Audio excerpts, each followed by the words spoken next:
Halo semua, pada video ini kita akan membahas tentang apa itu kecerdasan emosi, atau yang biasa disebut EQ, dan bagaimana tanda-tandanya. Supaya melalui video ini kita bisa menilai diri kita sendiri, apakah kita mempunyai kecerdasan emosi yang tinggi. Dan supaya kita bisa tahu bagaimana caranya, supaya mempunyai kecerdasan emosi yang tinggi. Oke, kita mulai aja ya.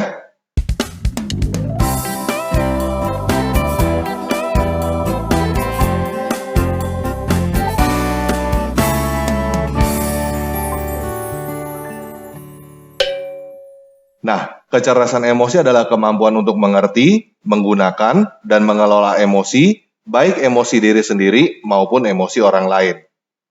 Perkembangan kecerdasan emosi ini tidak selalu sejalan dengan perkembangan usia atau fisik atau kecerdasan intelektual. Seseorang bisa berusia tua dan sangat pintar dalam ilmu pengetahuan, tetapi sangat rendah dalam kecerdasan emosi. Berikut ini adalah tanda-tanda seseorang mempunyai kecerdasan emosi yang rendah. Yang pertama, tidak memperhatikan atau tidak mengerti perasaan orang-orang yang berada di sekitar dia. Dia tidak mengerti kenapa orang-orang marah kepada dia atau kenapa orang-orang merasa terganggu oleh dia. Yang kedua, menyalahkan orang lain atas masalah emosi dia. Emosi hanyalah cerminan apa yang kamu rasakan di dalam dirimu. Orang-orang yang mempunyai kecerdasan emosi yang rendah lebih memilih untuk menyalahkan orang lain atas emosi yang dirasakan daripada mengambil tanggung jawab atas perasaan mereka sendiri. Terkadang memang sulit untuk mengakui bahwa orang yang mengendalikan dan bertanggung jawab atas hidup seseorang adalah orang itu sendiri. Yang ketiga, menganggap orang lain terlalu sensitif. Orang-orang dengan kecerdasan emosi yang rendah mungkin tidak menyadari bahwa mereka melakukan sesuatu yang tidak pantas. Contohnya, bercanda ketika orang-orang di sekitar sedang berduka atau tertekan. Lalu, ketika reaksi orang-orang di sekitarnya itu tidak sesuai dengan apa yang diharapkan, dia menganggap bahwa orang-orang yang di sekitarnya itulah yang terlalu sensitif. Orang-orang yang kurang mempunyai kecerdasan emosi sulit untuk mengerti perasaan orang lain dan sering salah menilai keadaan. Yang keempat, mengeluarkan ledakan emosi yang tidak terduga. Salah satu bagian penting dalam kecerdasan emosi adalah kemampuan untuk menguasai emosimu sendiri. Orang-orang yang mempunyai kecerdasan emosi rendah cenderung lepas kendali dan sering mengeluarkan ledakan emosi yang berlebihan dan tiba-tiba. Yang kelima, kurang empati. Orang-orang yang mempunyai kecerdasan emosi rendah kurang empati karena mereka tidak mampu memahami pernyataan emosi orang lain. Mereka tidak mampu membayangkan bagaimana rasanya jika di dalam posisi orang lain. Yang keenam, mempunyai kesulitan dalam menjaga teman. Teman seharusnya saling menjaga dan mendukung emosi satu sama lain. Tetapi, orang-orang yang kurang mempunyai kecerdasan emosi kurang mampu menjaga dan mendukung emosi orang lain. Yang ketujuh, tidak mampu menghadapi situasi yang penuh emosi. Situasi yang penuh emosi bisa membuat orang-orang yang mempunyai kecerdasan emosi tinggi juga kelabakan. Tetapi, orang-orang yang mempunyai kecerdasan emosi rendah sering tidak mampu menangani keadaan yang terlalu emosional karena mereka tidak mengerti apa yang terjadi dan tidak tahu bagaimana caranya untuk memecahkan masalah. Jadi, mereka lebih memilih untuk pergi meninggalkan daripada menghadapi gejolak emosi. Mereka cenderung menutupi dan menyembunyikan perasaan mereka atas situasi itu. Yang kedelapan, tidak mampu menyampaikan perasaan. Kecerdasan emosi yang tinggi berarti kamu mengerti perasaan orang lain dan juga mampu mengekspresikan perasaan sendiri sehingga orang lain mengerti. Jika seseorang tidak mampu mengutarakan perasaannya dan tidak ada yang bisa mengerti apa yang sedang dia rasakan, berarti orang itu mempunyai kecerdasan emosi yang rendah. Yang kesembilan, mudah stres. Orang-orang dengan kecerdasan emosi rendah tidak tahu bagaimana caranya mengelola dan mengeluarkan perasaan, sehingga mereka memendamnya di dalam. Akibatnya, beberapa perasaan negatif menumpuk dan menghasilkan campuran ketegangan, kecemasan, dan stres. Hal ini berbahaya karena emosi yang tertekan seperti itu bisa menyebabkan masalah kesehatan. Orang-orang yang mempunyai kecerdasan emosi tinggi dapat mengelola dan mengeluarkan perasaan mereka dalam berbagai situasi pada waktunya. Mereka bisa menemukan solusi dengan efektif sebelum masalahnya membesar. Yang parah adalah orang-orang dengan kecerdasan emosi yang rendah terbiasa menghilangkan stres dengan cara yang merusak. Yang ke-10, tidak mampu menyebut dan menentukan emosi. Orang-orang dengan kecerdasan emosi rendah tidak mempunyai pembendaharaan kata yang cukup, sehingga ketika mereka merasakan sebuah emosi, mereka tidak dapat mengenali emosi apa yang mereka rasakan. Ada orang yang hanya mampu berkata bahwa mereka merasa tidak enak. Ada yang mampu berkata bahwa mereka merasa cemas, khawatir, frustasi, sedih, kesal, atau lain sebagainya. Semakin tepat sebuah perasaan disebut, semakin mudah dimengerti, semakin mudah diatasi, dan menghindari kesalahpahaman. Yang ke-11 terlalu cepat membuat asumsi. Orang-orang dengan kecerdasan emosi rendah cenderung loncat kepada kesimpulan dan membuat asumsi tanpa mengumpulkan informasi yang cukup untuk membuktikan kesimpulan emosional mereka. Mereka menggunakan berbagai hal untuk mendukung kesimpulan mereka dan mengabaikan apapun yang tidak sesuai. Bahkan, walaupun mereka tahu mereka salah, mereka tidak mau berubah pikiran dan menggunakan segala cara untuk mempertahankan kesimpulan emosional mereka. Orang-orang dengan kecerdasan emosi tinggi mencoba untuk menekan reaksi perasaan negatif terhadap pendapat lain. Mereka tahu bahwa keputusan tidak boleh dikuasai hanya oleh perasaan. Mereka bisa melihat keadaan dengan berbagai argumen yang bertentangan secara objektif. Yang ke-12, mudah tersinggung dan menyimpan dendam. Orang-orang dengan kecerdasan emosi rendah mudah merasa terhina dan tersinggung. Mereka juga suka menyimpan emosi negatif dan dendam terhadap orang lain. Perasaan-perasaan negatif ini ditumpuk dan ditambah setiap hari. Ini adalah sesuatu yang selalu dihindari dengan berbagai cara oleh orang-orang dengan kecerdasan emosi yang tinggi. Ke-13, selalu merasa disalah mengerti. Orang-orang dengan kecerdasan emosi rendah sering kesulitan untuk mengetahui bagaimana caranya mengeluarkan perasaan dengan jelas. Hal ini bisa membuat perasaan tidak enak karena disalah mengerti.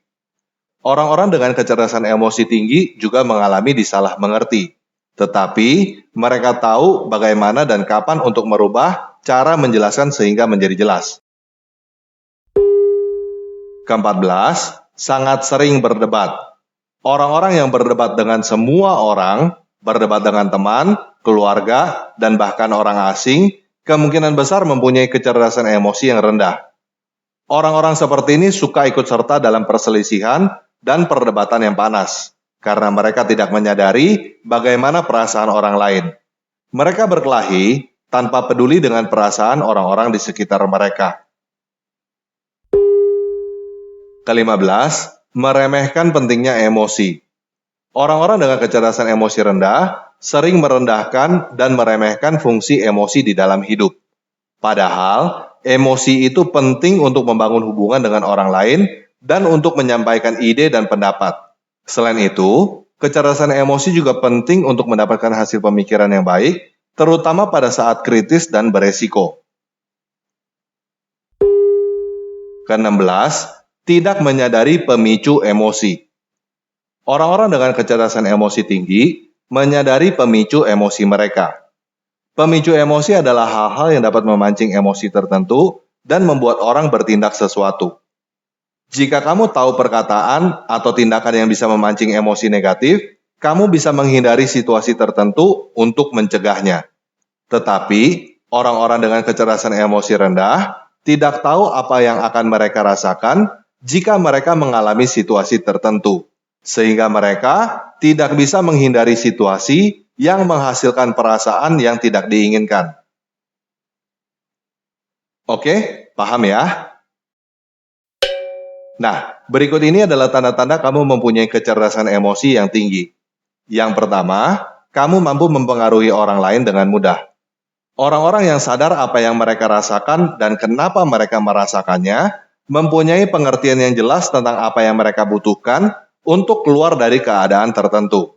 Itu sebabnya mereka mudah untuk berkomunikasi dengan tegas tanpa terlalu memaksa atau agresif. Kesadaran mereka atas perasaan sendiri dan orang lain membuat orang yang mereka tuju merasa lebih nyaman. Yang kedua, kamu tahu bagaimana caranya membaca keadaan dengan tepat. Keadaan apapun bisa membuat orang senang atau susah. Orang yang mempunyai kecerdasan emosi tinggi bisa mengetahui siapa yang senang dan siapa yang susah pada kondisi itu. Kenapa mereka merasakan hal itu dan bagaimana cara menghadapi mereka. Yang ketiga, kamu tetap tenang di bawah tekanan. Sulit untuk membuat seseorang dengan kecerdasan emosi tinggi untuk tertekan karena mereka sangat menyadari siapa mereka sebagai pribadi. Mereka menerima segala kelebihan dan kekurangan mereka.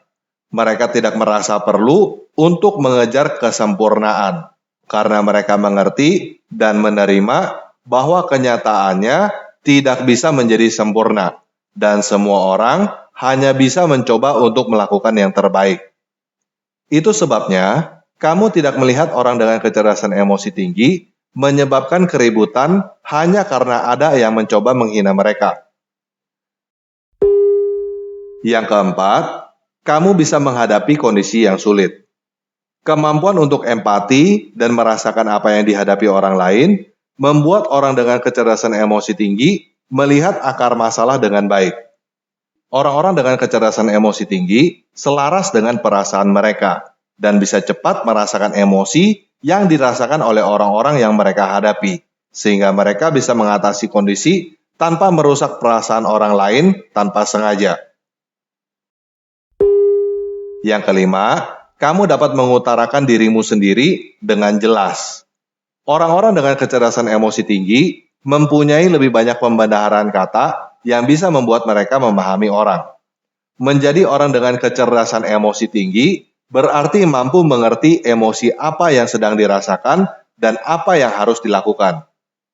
Contohnya, jika kamu merasa grogi, kamu bisa coba mengutarakannya lebih jelas. Mungkin sebenarnya kamu merasa cemas karena kamu belum mempunyai persiapan yang cukup. Dengan mengetahui lebih detail seperti itu, kamu bisa lebih mengatasi emosi kamu. Dalam contoh ini, kamu bisa mempersiapkan lebih baik supaya kamu tidak cemas. Yang keenam, orang-orang menghormati kamu secara emosi. Orang-orang dengan kecerdasan emosi tinggi bukan dihormati karena mereka selalu berkata iya. Mereka mempunyai prioritas tertentu yang mereka pegang, sehingga membuat mereka tampil lebih dapat diandalkan dan dipercaya. Kemampuan untuk berkata tidak dengan tenang ketika mereka tahu sesuatu tidak tepat untuk mereka adalah apa yang membuat orang menghormati mereka. Yang ketujuh, kamu bisa membaca pesan tanpa kata-kata. Kita tahu ada bahasa tanpa kata-kata.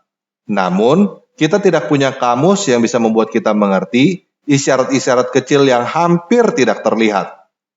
Itu sebabnya, mampu mengerti dan menyampaikan pesan tanpa kata-kata dengan benar adalah kemampuan yang penting.